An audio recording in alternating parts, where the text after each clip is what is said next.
Force will be with you, always. This is the podcast you're looking for. Get it? To our listeners, I've just sat here for 10 minutes trying to come up with something to say. Welcome to episode 8 of the CineChat podcast. It's Star Wars week in honour Yay! of episode 9, The Rise of Skywalker, coming out this week. So we're going to pack a lot into this episode, aren't we? Yes. We are going to give a bit of an overview of the saga as a whole, 3 trilogies of films, including a bit of a spoiler-free review of episode 9. And we're also going to be looking at not only what our favourite film is overall, but also what our favourite characters are as well. And we're going to compare that to our votes from you listeners. Before we do that, as we always do, we haven't got any news this week, but we do have some fantabulous trailers. The first one we should probably mention is the Top Gun sequel, which is Top Gun Maverick. Yes. And it's kind of crazy, in a good way. I am not excited at all, actually. How come? Do you know, I don't know what it is. I feel like the older I'm getting, the more upset I feel about sequels that are being done like 20 years after or 30 years after the original. Just upsets me. But this one, it just didn't need anything else. It was a great hit in 1986 and it made Tom Cruise's career and blah, blah, blah. But he's moved on, he's doing other things and he's an old man now. I'm not even sure he would be allowed to fly fighter planes at his age. It's another excuse to push himself again in terms of stunts. Yeah. Obviously, he's been doing it recently when he did Mission Impossible Fallout, flying the helicopter. Obviously, in this one, they're now all in fighter jets and they're flipping all over the place, and there's G-force everywhere. It looked impressive. It did look impressive. And in terms of actors, there's quite a few faces in there, but I'm just not sure. I don't even know if I'll go to the cinema to see this. I might just wait till it comes out. It does look a little bit thin on plot. Bear in mind that was like the main trailer, to my knowledge. Yeah. More about spectacle, I think. And it looks like the beach volleyball is back. So Yeah, well, it has to be, doesn't it? You can't have Top Gun without beach volleyball. Yeah, no 80s soundtrack, I'm guessing, though. Yeah, that's That'll going be to be missing. interesting. Another mini trailer that we got this week, which I think you'd be very happy about, is A Quiet Place 2. Yes, I'm happy about this one. It did look good. It gave absolutely nothing. It did nothing. It showed you that 3 people are still in it from the last one, but that's about it. And that is all you need. It is the most effective teaser trailer I've seen in a long time, because unusually it doesn't show us anything that we didn't already see in the original film. You could argue the same for Top Gun, I guess. But it reminds us of that unique atmosphere that the first one created. Tense. That's it, yeah, and it's screaming at us, it's not over. Yeah. Without screaming anything. Nothing, no words, nothing, completely quiet, which obviously is the point. And about to take that step into basically the unknown. That was very exciting. I cannot wait. That was my top film of last year. Absolutely loved it. One of the best experiences I've had in a cinema for years. Silence is definitely underrated in films. It just goes to show how powerful it can actually be. And then the last big major trailer that came out this week, and finally we can see something. I'm really excited because I'm really intrigued. Christopher Nolan's Tenet. It's very clearly a Christopher Nolan concept, but for some reason it has a very different feel, and I don't know whether that's partially down to the whole cast overhaul. It's all very different. You get Michael Caine and Kenneth Branagh, who look to be in very small supporting roles. A few familiars, yeah. Yeah. With films like Inception and Interstellar, you kind of knew what you were getting. You knew that one was about dream worlds and one was about interdimensional space travel. But with this one, it's a brand new concept. And it starts to show how it's going to fit into this international espionage genre. I didn't like the trailer. It is the only Christopher Nolan film I'm not actually in the least bit bothered about seeing. I got nothing from it. I don't understand it. I don't like not understanding what I'm getting, and that affects how I feel about anticipation for the film.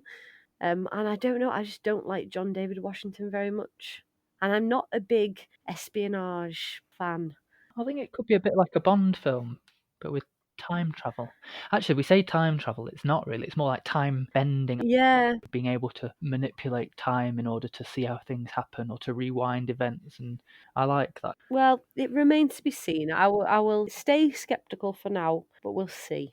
So, Top Gun Maverick, A Quiet Place 2, and Tenet are our trailers this week.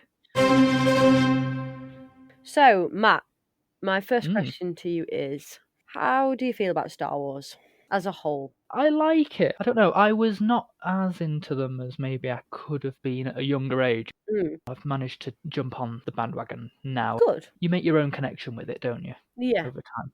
But I did realise this week that I actually haven't seen some of them since I was about 9 years old. Oh, wow. So it did take a little bit of research to work out what was going on, because the ones that I hadn't seen were actually probably the most complicated ones plot-wise. So I feel like I'm more up to date now. But because there's such a massive divide between people, obviously there's some mega fans and there's people who absolutely hate it. It's harder to place yourself, because it's like, if you say I like it, that doesn't really even cut it in terms of Fandom. Yeah. It's one of the biggest fandoms out there. It pretty much created it, didn't it? Which is a great place to take us into the original trilogy. So that leads from 1977 with A New Hope, and they then had The Empire Strikes Back and The Return of the Jedi, which ended the trilogy in 1983. So the impact that it had, revolutionary. Oh yeah. Because it changed a genre entirely. I mean, before you had serious sci-fi, you had 2001: A Space Odyssey in 1968 and Planet of the Apes and things like that. They were very serious. And then here comes George Lucas with basically what is based on those adventure serial shorts that they used to play before movies in like the 1930s. And it was for kids, which is actually quite ironic, because it's the adults that have absolutely took it on board, and they show their kids. Yeah. It's become this huge thing. A New Hope sold 178 million tickets domestically. Like, I mean, wow. I mean, it's just, it created the modern blockbuster. You can't get much bigger than that, can you? No, that's carried on right up until today, and obviously 42 years later. What's interesting, I think, is that it defined a generation in general back then, but it's gone on to do the same for 2 more generations of people. It really has just carried on, not just because of the trilogies. I think even if they hadn't made any more Star Wars films, it would have been one of those things that just got reintroduced to every generation. It's just one of those things that just lasts. It kind of has a bit of everything. Yeah. At its core, it's a very simple modern fairy tale. Well, exactly. Really. It's for kids. It's it's simple. There's a good and a bad, and they're fighting for the win, basically. And just memorable characters. Yeah. And so many of them. It's impossible not to identify with one of them. I mean, it's very well known, though, that before A New Hope came out, that everybody thought it was going to flop. Oh, yeah. Because it was using technology that hadn't been done before, and just none of this had been seen. And it's a well-known story that he showed it, George Lucas, to his filmmaking friends and all these amazing directors who looked at it and just went, what on earth have you done? This is absolute trash. You can't release this film. It's going to absolutely bomb.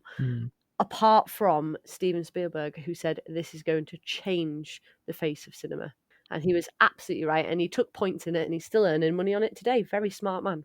From the outside, it must have looked like a lot of money was being injected into a story format that had only ever really been used for like cheap B movies. Yeah. But they never were financial successes. Yeah. And the first one looks like a B movie as well. It actually looks like a B movie. It doesn't have the glossy look, like completely finished. It really does look like they've just popped on these costumes and you know they've gone out somewhere and they're just filming this thing. And to be honest, pretty much that's what they did. Yeah. Alec Guinness, who was actually in the movie playing Obi-Wan Kenobi and who was a huge star, had no idea what he was doing.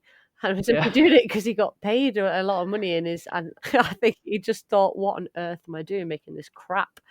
It's credit then to the story and foundation that was made that then enabled it to springboard into something so much more. And, you know, the films that we do get now obviously are much more polished. Yeah. And a lot more money's put into them. One of the other things that it's done for cinema and entertainment as a whole as well, it changed marketing and fandom. Yeah. George Lucas was extremely clever, and I mean he was taking a huge risk at the time, but he bought the rights to the marketing, to all of the toys and everything that was going to be made, all the merchandise off the studio, because he needed some way of finishing the film. And oh my God, he's made billions because it just changed how things work. I mean, they made lunchboxes and action figures and bedspreads and everything you could think of. They have Star Wars in them. It became that much of a phenomenon. It sort of sparked everyone's imaginations, I think. Yeah. And everyone wanted to be part of it, which is why they've been bought into it, I guess. Yeah. And they all wanted that piece of it. Again, just more testament to the universality of what the story's actually about and who the characters are. Yeah, we've got to mention. What about the music? Oh, were you going to say music as well? I was just going to say we have got to talk about John Williams. Yeah. I know Jaws is fantastic, and that came out 2 years before, but I mean, this kind of cemented him. Yeah, where Jaws is actually a very straightforward, but nonetheless very clever musical ploy. Star Wars is actually extremely complex, and he's come up with so many different themes. Yeah. Like, it's not just like there's one main theme tune that you hear all the time. Every character's almost got a theme, and in the newer ones you can hear elements of the older ones, but they've been reworked to fit the new generation. Yeah, it's brilliant, and he's done all 9 films. Nothing beats that opening fanfare. No. Basically, this cheesy little bit of writing telling you a little bit about the story, but nothing beats that opening. It's just this thrill. I was sat there this morning and that music came on and I just grinned like a 5-year-old. It was it just does something to you, that music. It's fantastic. It's that idea of imagination again that takes you in. So let's move on to the prequels then, which were The Phantom Menace started, that was 1999, and then that trilogy finished in what we thought was finished in 2005 with Revenge of the Sith. These films don't have a very good reputation. No. Which I think is extremely unfair. The Phantom Menace is okay, but there are some I mean, the battle at the end, the lightsaber fight between Qui-Gon Jinn and Obi-Wan and Darth Maul. I mean, oh my God, it sped the fighting up. I mean, that's the one thing I have a problem with the original trilogy, is the lightsaber battles too slow. And the thing I love about the prequels is they were proper fights. So it was like Absolutely. It was like gymnastics. It was absolutely amazing. So I think they get a really bad rep, actually. There are good and bad things about that trilogy, but you very rarely hear about the good things. They let themselves down a little bit. And it's a shame, actually, because they were doing a lot of experimentation at the same time. Absolutely. It was digital filmmaking coming into it. Yeah. Taking precedent over everything else. Yeah. This was the same year that The Matrix came out, and we talk about The Matrix being the really big innovator for lots of special effects and CGI work, but you kind of can't deny that Star Wars weren't the same in what they were doing. I think they had the first fully CG character, and that was obviously Jar Jar Binks. People are going to hate me for saying that, but I really like Jar Jar Binks. I've never understood the hate that Jar Jar Binks gets. I think he's funny. There's a mixture of people not liking the character and people not liking the fact that he doesn't look like a real character, but at the same time, like, do we have to give them credit for doing something brand new that hadn't been done before, or do we have to see it as a negative and say, that's not as good as what Star Wars we know can do? A lot of people talk about the acting in the prequels as well, saying I mean, but to be honest, the originals are cheesy, and Mark Hamill's never going to be an Oscar-winning performer, you know, and they weren't. That's just part of what the Star Wars films are. They are quite cheesy, and the dialogue's not exactly great, and the acting's never going to win Oscars. But I quite like it, and I have to put in a note for my sister Leah, because she has been in love with Anakin Skywalker for probably about 18 years. I think we all have been at least at one point. Yeah. Oh, she is a die-hard Anakin Skywalker fan. I've seen Hayden Christensen in other things, and he's not that bad. He does not get a good reputation for acting at all, but I think this killed it for him, really. I think people just, I don't know, they took a disliking to him doing these, and he's never really recovered from it. But what was going on in the direction of these films? You know, these are things that should be picked up on and worked on over time. You know, if something doesn't go right, you know, you do it again. Well, look at the likes of Natalie Portman. I mean, she doesn't even talk about Star Wars anymore. You know, it's not something they like to talk about. I think the main problem I have with the prequels, because I like the prequels. They are my Star Wars films, really, because they're the films I grew up with. I mean, I was, we saw them. 7 or 8 years old in 1999. I went to the cinema to see them. I remember going. I remember seeing Revenge of the Sith in the cinema when I was about 11 years old, 12 years old, whatever I was, and being devastated when Anakin's lovely hair got burnt off at the end. I was just, I felt those Not the things. They hair. weren't. I know. I love the hair, but the one thing I have a problem with is George Lucas's tinkering. He's constantly going back to them and messing with them and changing them. scenes and doing this, that, and the other. And he does it with the originals as well, which is Yeah. thought of as even worse because they're like, you don't mess with those films. But I just wish he'd like kind of leave them alone. And I mean, to an extent, he has now because he's left it all. He's sold Lucasfilm and he's very much left the building, shall we say. My one thing that I did really, really like that they did, that he went back and to do, was in Return of the Jedi, right at the very end when you see the Force ghosts. They replaced the original Anakin Skywalker actor with Hayden Christensen. That makes sense. That was Anakin as he was, and I love that. I really, really appreciate that as a fan. So we then have a 10-year break. We thought we were done. It could have ended there. And then we have a new trilogy, which is actually finishing off the whole story. Because apparently, now I don't know if I believe this, but apparently he had 9 stories in the first place. I think he planned 12 originally. He changed it to 9. Oh, I hope so. You could very easily have not had these 3. Yeah. You got 4, 5, 6, and then you got that gap filled with 1, 2, 3. Yeah. That became a set then. Yeah. These were an addition, a real addition. You didn't need them at all. I do quite appreciate how they've linked themselves in a way. Yes, I like it, yeah. It's a little bit too much, son of this person, daughter of this person, granddaughter of this person, grandson of this, The fan servicing. Yeah. At the same time, though, they had to introduce a new set of main characters, and on the most part, I wasn't convinced initially, but they seemed like they did work. If I'm going to be really, really honest, I like Rey. She's okay. I like her. But I could not care less about Poe or Finn whatsoever. Really? I went to see the old characters because I wanted to see Luke and I wanted to see Leia and Han. That is what I wanted, and that's what I've got from the films. The Last Jedi gets a terrible rep. People just did not like that movie. I mean, The Force Awakens got quite good reviews, I think, for the most part. People said it was very similar to A New Hope and they were just rehashing old ground. But to be honest, I don't mind that. I think you needed that after so much time. Yeah, forget the prequels. Really, you're going back to the original story.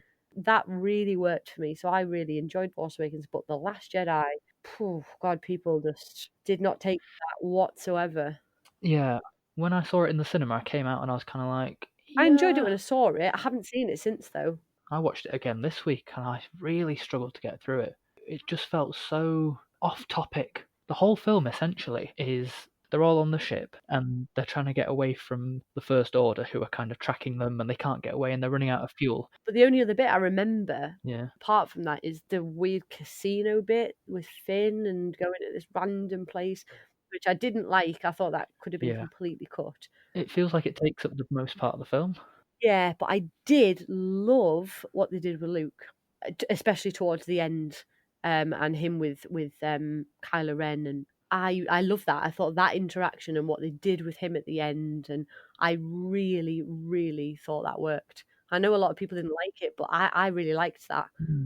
I watched a video earlier today that said why The Last Jedi is a complete cinematic flop.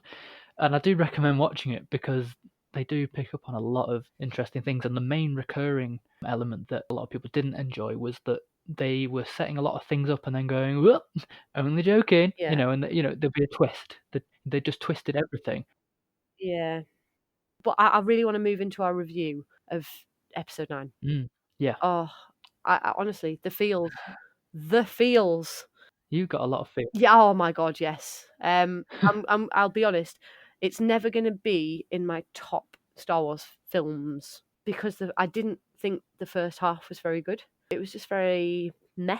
It was okay. You've got to get into it. It kind of drops you right in the middle of something. There wasn't really a lot to kind of grasp hold of. I was struggling to kind of get there with it, but then my God, did they make up for it in the second half? I mean, people say J.J. Abrams isn't very good at endings, but oh my God, I'm sorry, but that was a good ending. It was good. I think a lot of people would see it as not cop out, but doing the traditional thing of throwing everything at it and hoping that equals good. It was very fan friendly. Yeah. But it did things that not were unexpected, but that I didn't think I would be able to get on board with, but I was. It's very hard to say that without spoiling anything. It's good at taking you on the journey, whether or not you agree with it. Yes, I would just like to say, oh my God, Adam Driver is having one hell of a year this year. He's, had what I think is an absolutely fantastic Star Wars film. I mean, he was good in this. I really, really liked this. I've liked him in all three of them. I did, but he's just, you love to hate, don't you, in the character, and that's. See, I've never hated him. Well, he's one of those, isn't he? He's like Anakin Skywalker. Anakin Skywalker is supposed to be the baddie, but you always really liked Anakin Skywalker. He was meant to be the goodie that went bad, and Kylo Ren's the baddie that is struggling not to be good. There were so many moments where I punched my sister, and well, not punched, but I grabbed hold of her in the cinema, and I was just like, oh! There were so many times. She's dead now. Yeah, she might have bruised.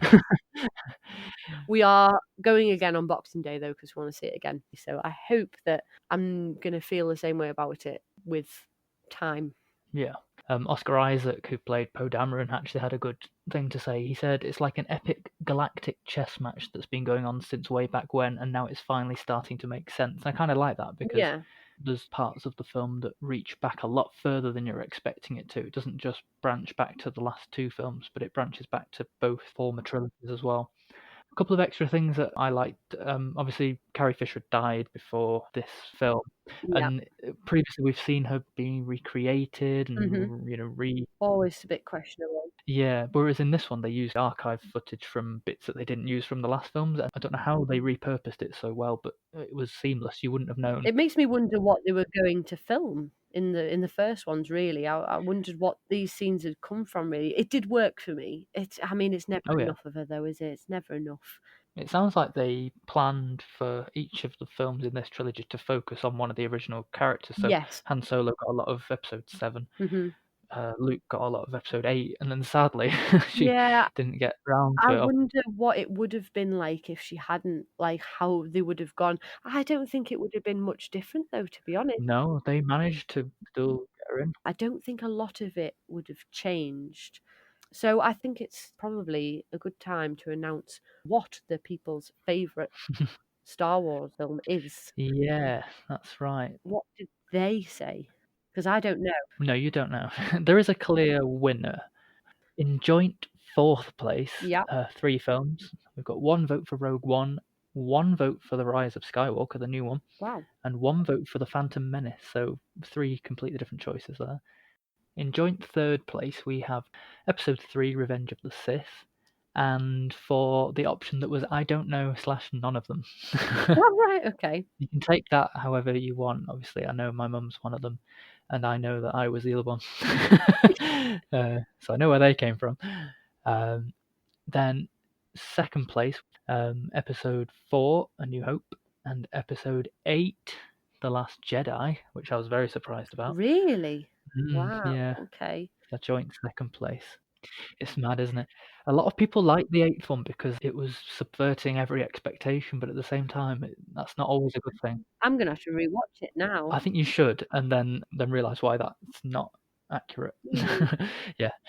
However, we've had a clear winner. Okay. So I can officially announce that with 45.83 recurring % of the vote, Star Wars Episode 5, The Empire Strikes Back, is unsurprisingly the people's favourite. I'm not surprised by that whatsoever. No. It's one of the rare films, really, where a sequel was better than the original. That's what they say, anyway. It's kind of started that trend where it was like, oh my God, wow. Funnily enough, George Lucas didn't direct the film because he directed the first one, and he kind of handed over the reins for The Empire Strikes Back, and it was an amazing movie. I'm not saying that George Lucas isn't very good, but obviously having that extra person to collaborate with really worked. So do you have a favourite? Do you know what? I really, really struggled because I like all of them, but there are parts of all of them that I don't like. Yeah, this is what I thought. I would have to watch them all. Like every time I watch them, I think I'm not sure about this one, and then I watch it and I go, "Oh, actually, do you know, I really like that one." So it's really hard to pick. So I went with A New Hope. Yeah. For the simple reason that it's where it all started. So that's the one I went with. I was torn really between saying, do I just say episode 5 as well, knowing that objectively it is probably the best, but we were asking what your favourite is, and I think the reason I put I don't know or I can't choose is because, you see it as a whole, they're all pieces of a puzzle that go together, so to say that one's better than the others, I don't know. Very, very hard. Although it's not to say that you can't pinpoint the ones which are bad. I don't think any of them are purely bad. I really don't. No. Okay, so we'll go into probably a very interesting list, I would imagine, on your part. I think mine's pretty standard. Top 5 Star Wars characters from 5 to 1. Yeah. And then we'll reveal what the listeners said.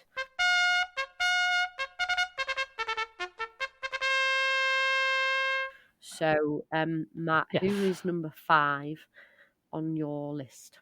Okay, 1 second. I think I'm deciding to change my number 1 and number 2 spot around. I have to go with my heart. Right. I must say, yeah, this is a strange list. It's not based off what I think's the best. It's not based off what I think's the most iconic.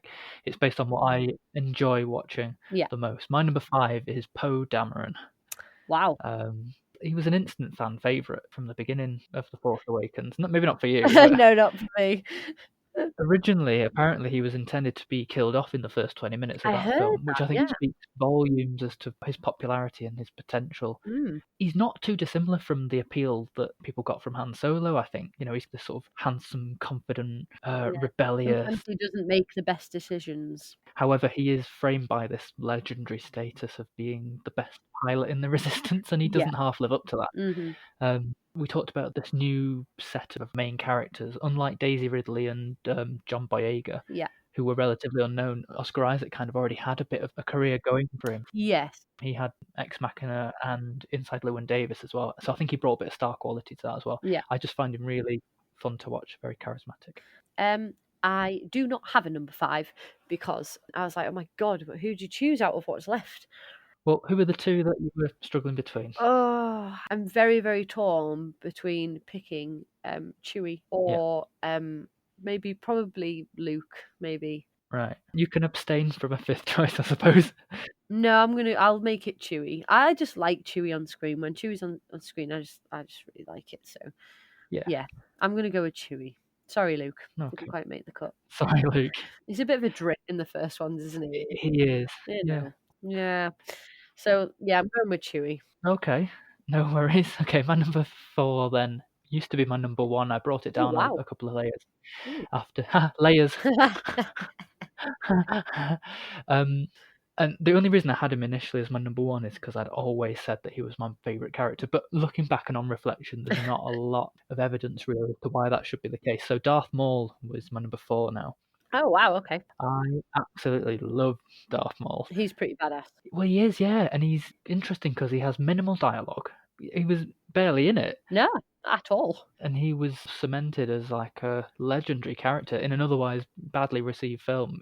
When I was little, I always thought when they said the Phantom Menace that they were referring to Darth Maul because I didn't pick up on a lot of the political storyline that was going on. He could still be the Phantom Menace if you want him to be, Matt. Thank you. I think the two of them together, they're always like stood cloaked and, on holograms and stuff. So I don't see why, they can't both be included. And he's played by Ray Park, he also played Toad in the first X-Men. That's true. Almost in the same year, actually. And it's just some of the best sort of choreography and stunt work and lightsaber and just the battle in general that you also mentioned earlier. My number 4 is Yoda. I mean, he's just epic, isn't he? I mean, why they chose to make him speak backwards, and I mean, it just worked, and he was just so cute. I always really kind of get drawn to the wise characters in a film, and he is obviously meant to be ridiculously wise, and in the prequels when he like was fighting too, I mean, it was like, oh my God, this little dude with a walking stick, and then all of a sudden he gets a lightsaber out, and you're like, no. He is not going to, and then he's just flying all over the walls, and it is questionable as to why he had a walking I stick in the know, first obviously place. didn't Don't get it. need one, you know, No. just in case he wanted to hit people with it or something, you know, throw it at someone, you know. Yeah. But yeah, he is ultimately not the face of the films, but you can't think of Star Wars without Yoda. No, that's true. You know, he's just right there in your consciousness when you think Star Wars. So that's my number 4. The only reason I didn't put him in my list is because I prefer him in the originals when he's gone a bit cray-cray. On Dagobah, I don't like him as a sort of serious one, and I didn't like you just said, he just suddenly jumped up and started fighting. It didn't seem very consistent in character, but at least when he was crazy, he was crazy. So my number 3 choice then, again toyed with the placement of this one, is C-3PO. We were just talking about this before we started. Yeah. If any character reminds me of you, it's C-3PO, and that goes for any film, hands down. I think you are very C-3PO like. You can take that as a compliment or an insult, however you like. But yes. Oh, thank you. You're very C-3PO like. Thanks. I do see the resemblance. I think that's probably why he made the list. The thing I find most hilarious in a film filled with so many aliens and robots. On the one hand, you couldn't get any more conventional and stereotypical than C-3PO. Yeah. You know, he's just the standard robot. But at the same time, he's one of the characters that's got the biggest personalities as well, despite his rigid physicality, and he's got permanently vacant facial expression. And he brings so many laughs. Well, that's it, and I think it's down to, I know he was in the suit as well for a lot of them, but the voice work of Anthony Daniels as well. Oh yeah, absolutely. Yeah. He's just created this really witty, sassy, sarcastic, but at the same time, you know, very nervous, flappy, and yeah, he is me, isn't he? He really is, yeah. But regardless of what he does, he's never straying from etiquette and protocol, which is what he was functioned to do in the beginning. So that's quite good. And the other thing I really like about him is that he's either extremely useful to a situation or completely useless. So you never know which way it's going to go. Sometimes he's so out of place, it's hilarious. Yeah, absolutely. So I am number 3. Okay. My number 3 is Princess Leia. I think Carrie Fisher, for a start, is a complete badass. And she kind of changed movie heroines from that time forward. Because she brought this sarcasm and fight to the role, and she was only young. She was really young when she made the first movie. She's about 19. Yeah, I think it was like 19, something like that. And yet she brought this real class to it and real wisdom, and she was such a badass. And that just carried on throughout, and she did things her way, and it was such a motivational thing for girls, I think. Yeah. Because there's not a lot of characters like that. And not what you expect from a princess either. No, at all. She just took the bull by the horns and did it herself. Yeah. You know, and then she became a general later on. I think they took the princess part away, which I don't know. Is she still going to be Princess Leia to me? Yeah. But yeah, she's something that I think a lot of young girls can kind of take hold of and inspire to be like, and there's absolutely nothing wrong with that at all. It's a good choice. It is good. What about your number 2 then? Love a good number 2. This is the one that didn't make it to your number 1. I've changed it only because it was just a feeling in the back of my head. Okay. Number 2 is now Han Solo. Ooh. Okay. Okay. He's just a rascal though, isn't he? Yeah, he is.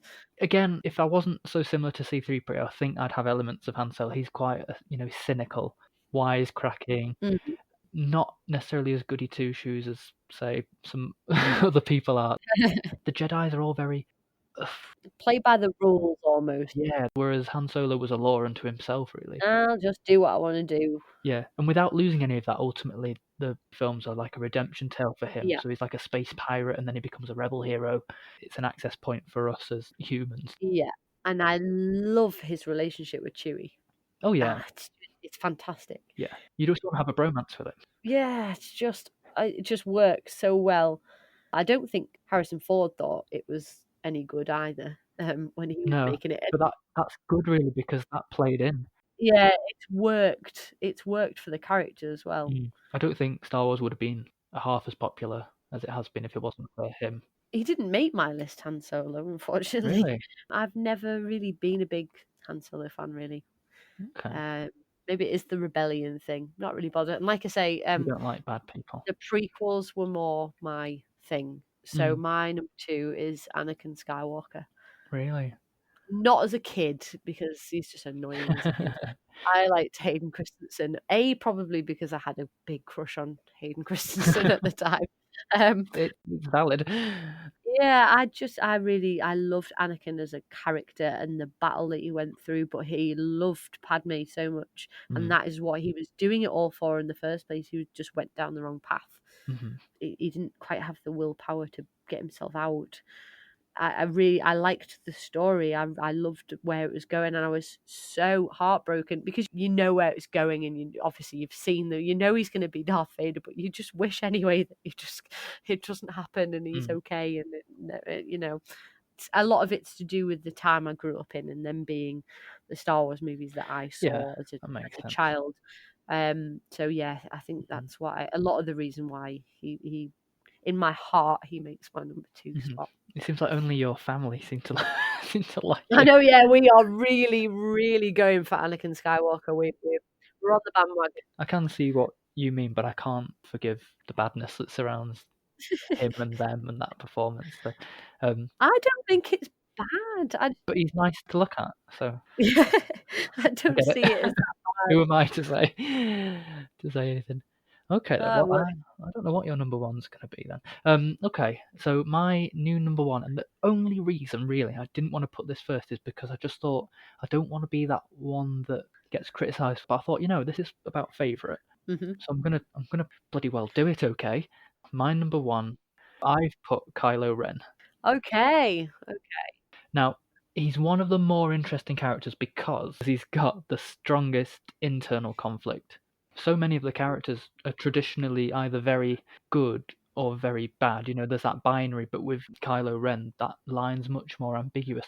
So yeah, he's a reluctant villain, which I think is even more interesting. Yes. Not only in the sense that he's seduced by the dark side, but also he submits himself to it as a means of validation, because he does generally feel hopeless.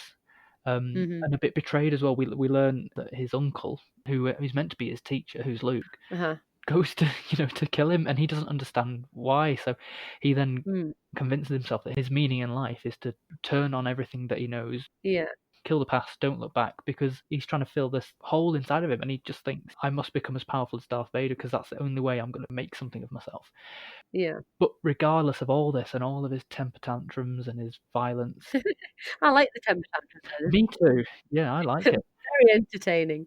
But despite all that, and despite how dangerous he is, he's ultimately not a bad person. You can always see, just under the surface, the goodness trying to break through.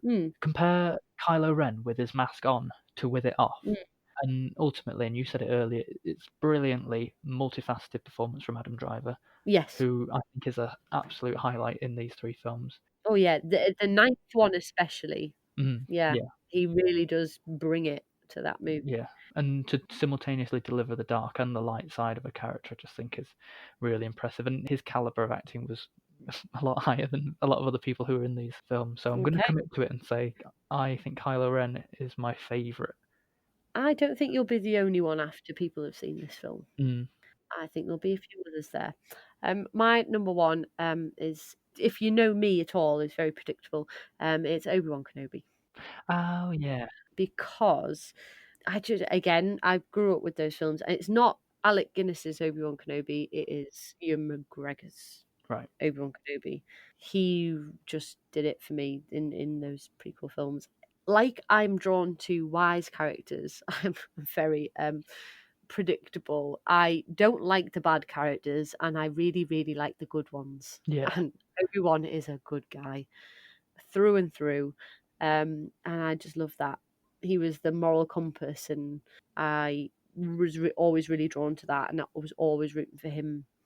The Revenge of the Sith was a really great movie for him because it changed how his perceptions of things were. This was not how it was supposed to go, and he had to move forward with the worst thing that you could possibly imagine happening, and it literally changed his entire life as a character. That was it was so sad.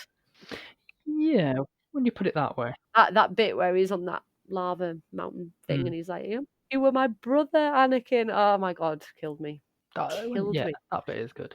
Oh. But it's so funny that, like you say, you're drawn to the good characters, and I just find good characters too similar to each other. It's so easy to be like a conventional good guy, but to then be a standout villain, and I find much more interesting. I always like the good guys. Though, I have to admit, I was very tempted to put Adam Driver on my list today. Yeah. Very, very. But you have to see the film first, people. So the people's choice then, there are 4 places again. Yep. There is a tie for 4th place between 1, 2, 3, 4, 5, 6, 7, 8 characters. Oh, wow. Okay. Yeah. Okay. C-3PO, Kylo Ren, Anakin Skywalker, Qui-Gon Jinn, Boba Fett, Grand Moff Tarkin, Princess Leia, and Darth Vader. I'm really pleased Qui-Gon got a vote. Yeah. I think people like Liam Neeson though, don't they, as well? Yeah, I like Qui-Gon Jinn. So, another joint 3rd place, Mm-hmm. 2 characters here, is Yoda and Jar Jar Binks. Jar Jar Binks. Wow. Yeah. I'm impressed. I'm not the only one who likes him then. That's okay. That's good. Yeah. I'm not alone. 2nd place goes to Han Solo. He's got 24% of the vote. Yeah, I'm actually surprised he didn't win. It is close, because the top with 28% of the vote is Obi-Wan Kenobi. Really? Oh, wicked. I thought it would have been Darth Vader, really. Yeah. Darth Vader or Han Solo. That tends to be people's favourites. I'm really pleased about that. I don't even think about Obi-Wan Kenobi when I think about Star Wars. Not in the slightest. I think he's quite forgettable to me. So thank you to everyone who voted on our polls. I can confirm Obi-Wan Kenobi and Episode 5 The Empire Strikes Back are the top film and character, as voted for by you, not by us.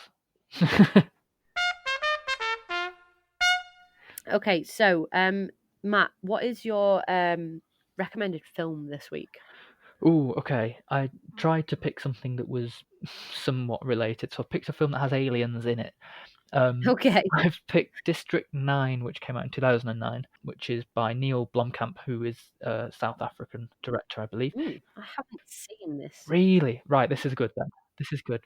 So, summarising, the narrative starts where you find out that a spaceship has landed and is hovering above Johannesburg in South Africa 28 years ago. And these aliens that were on there, like they're contagious or something, so they have to be kept in what they call District 9. But then in the present day, District 9's become a sort of deteriorated ghetto. It's like a slum. Humans are complaining, so they have to get relocated. And during the relocation of these aliens, the guy who's leading said relocation actually gets contaminated and starts to become one of them himself. Oh. The way it's done is really interesting because it's kind of found footage. It's sort of lots of news footage and CCTV cameras, which really sort of integrates the science fiction element into the real world and cleverly plays then on real world issues. So you get lots of immigration and xenophobia and segregation as well, obviously, with it being in South Africa. And one thing I read today, which I thought was great, because these aliens are nicknamed prawns, in a derogatory manner. Oh, wow. Substitute black, Asian, Mexican, illegal, Jew, white, or any number of different labels for the word prawn in this film, and you'll suddenly see the hidden truth behind the dialogue. And that's exactly what I got from it when I saw it. It's super clever and very funny. I'll have to watch it. It was a Best Picture nominee that year. Okay, I have 2 recommendations. I'm cheating. No, you can't. My recommendation that links with this week is The Rise of Skywalker. I have just seen it at the cinema. I'm going to go and see it again, and I absolutely recommend you go and see it because it was really good. As far as the end of a franchise goes and wrapping up a series, it did extremely well, and it's got loads of fan servicing in it that it's just, people are going to be happy. If they're not, I just don't understand them, because it's just great. So that's my recommendation. But as it is 3 days until Christmas, I'm also going to recommend all the Christmas films. That's cheap. White Christmas, Muppet Christmas Carol, all the ones with the feels. Miracle on 34th Street, watched that the other day, cried. they're just great. So yes, I also recommend go and watch a Christmas film. It's 3 days till Christmas. Why aren't you watching one now? Because they're listening to us. Well, we're done now, so you can go and do it listen to one next. now. You can do it You can next. do that next. So Yeah. just to clarify, you're recommending Star Wars Episode 9. Yes, my main recommendation for this week is go to the cinema and see Rise of Skywalker. Mm-hmm. Sounds good. So are you going to be watching more Christmas films up until Christmas Day then? What's the next thing you're going to watch? I've only got one left actually Right. to watch, and it's A Wonderful Life. Oh yes, right. So that is probably going to be the next one. Either that or weirdly, Daddy's Home, because every year for the last couple of years, we've watched Daddy's Home 2, which is actually a Christmas film. We watched it at the cinema in 2017 when it came out, and we liked it so much, me and my husband, when we saw it, that we thought it'd be a great movie to watch on Christmas Day. So last year, we watched it on Christmas Day. And obviously had to watch Daddy's Home beforehand, just so that we got the whole story. So possibly may watch Daddy's Home, just so we're ready for Christmas Day. Okay. Well, coming up next week, it's going to be the end of the year, so we're going to be doing our top 10 of 2019. And just to throw a curveball in there, I've said that we're going to do the top 10 of the decade as well. Just to make it difficult. What it means is to prepare for the end of the year, I'm going to have to try and sweep up as much as I can, just in case anything poses a threat to my current top 10. So The Two Popes is now out. I'm going to try and see The Aeronauts, Lucy in the Sky has not been mentioned this year. Yeah, I don't think it's going to be. No. There's a load of films I'm going to have to probably miss out on because I've just not had the opportunity or they've not been showing me. Honey Boy, I've not seen Ford versus Ferrari, A Beautiful Day in the Neighborhood. I probably won't get to see Little Women, and I probably won't get to see Cats, which is currently boasting a 2.7 out of 10 rating on IMDb. I will definitely be seeing Little Women. We've bumped it from the Boxing Day slot at the cinema to the 27th. Yeah. So that, I reckon that'll probably definitely make my list. And I can pretty much probably guarantee that Star Wars is making it. Oh, well, don't give anything away. The other thing as well, which is going to make it even more fun, is that the next time we record, the Golden Globes would have happened, so we also need to put in our Golden Globe predictions. Oh, wow, okay. Yeah, we nearly forgot about that one. So it's going to be a podcast in 3 parts. Yes. To cram it all in. Year, decade, and Golden Globe predictions. Whew. That's right. Yeah. It's going to be a hell of an episode, that one. It is. Wow.